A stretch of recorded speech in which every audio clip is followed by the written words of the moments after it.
Minnesota is a land of innovation, from Scotch tape to Wheaties cereal and the first modern snowmobile vehicle for sale to the public. Many common products have their birthplace in Minnesota. It should be no surprise then that Minnesota's state capitol also displays technological advancements. When the building first opened in 1905, it boasted all-electric lighting, modern climate control systems, fireproofing, and even telephones. Cass Gilbert designed the state capitol, and it took nearly 12 years of planning and construction before his vision, with all its state-of-the-art technology, was open to the public. When it finally did open, it was hailed throughout the country as one of America's grandest public buildings. Inside, the House Chamber highlights mechanical modernizations seen in the state capitol's House Chamber and why the Capitol is in the record books for a technological first.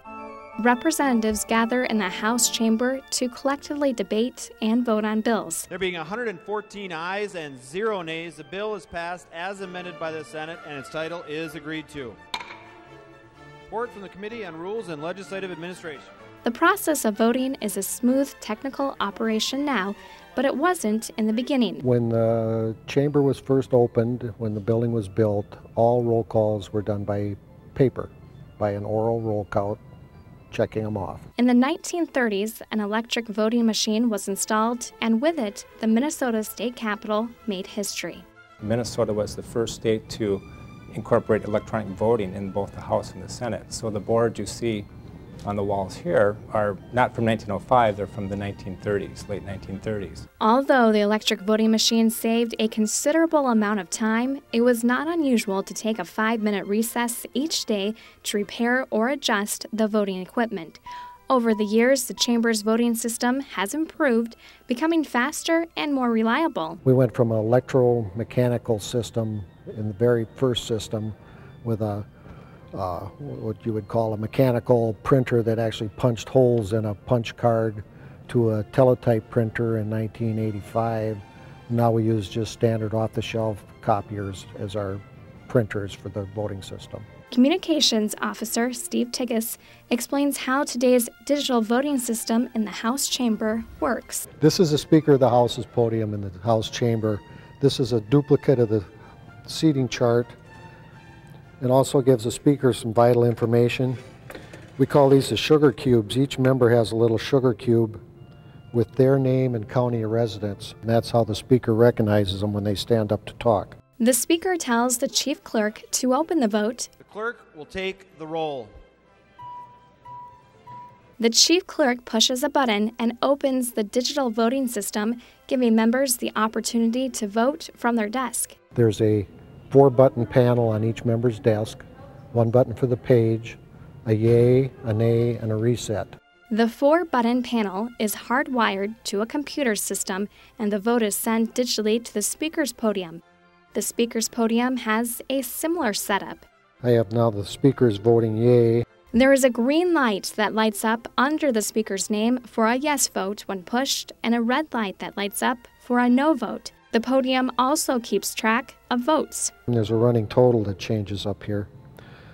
So this way the Speaker can look at the total, see who's not voting or how many people are voting, and look down and see which way people are voting.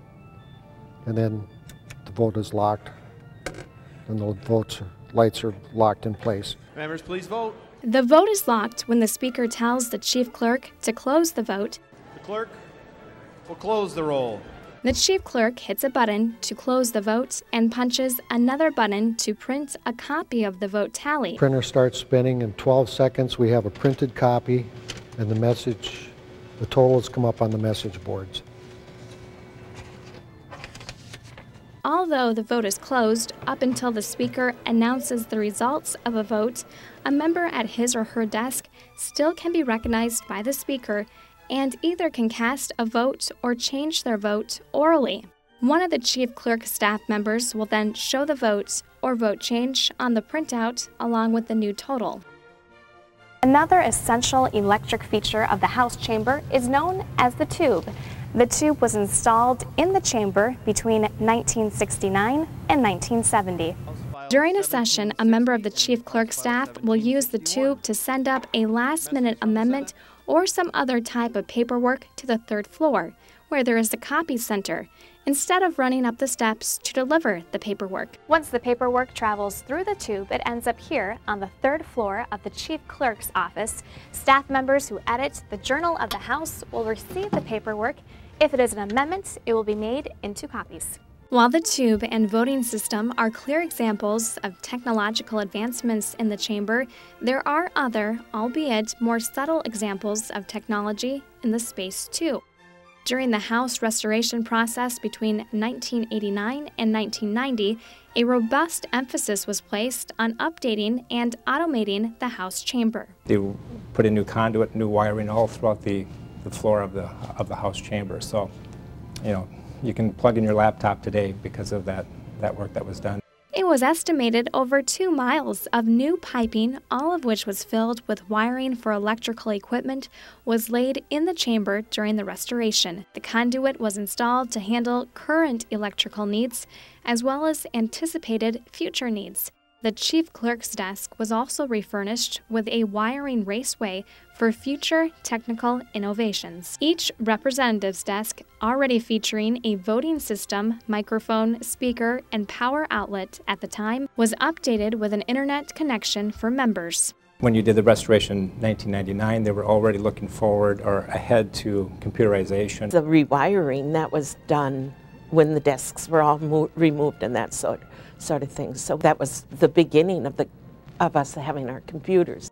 The computer laptops, digital tablets, cell phones, and other mobile devices members bring in have made their job inside the House chamber faster and easier, though some would argue the technical tools can be distracting. Representative Mary Murphy, a member of the House Restoration Committee, recalls a less progressive period. We used to want to sit by one of the majority leaders because they were the only ones with a phone. Well, almost everyone has a phone now. From the intensive restoration project to the installation of the tube and the improvements of the voting system over the years, to even advancements in members' personal electronics, the House chamber has kept up with the times.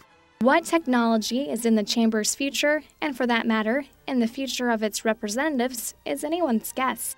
I think to myself, now what's it going to be like in 2040 or 2030, you know? When the chamber first opened, there were no copy machines, no computers, no fax machines.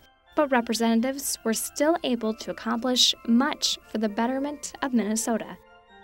Today, the chamber is, without a doubt, an automated chamber.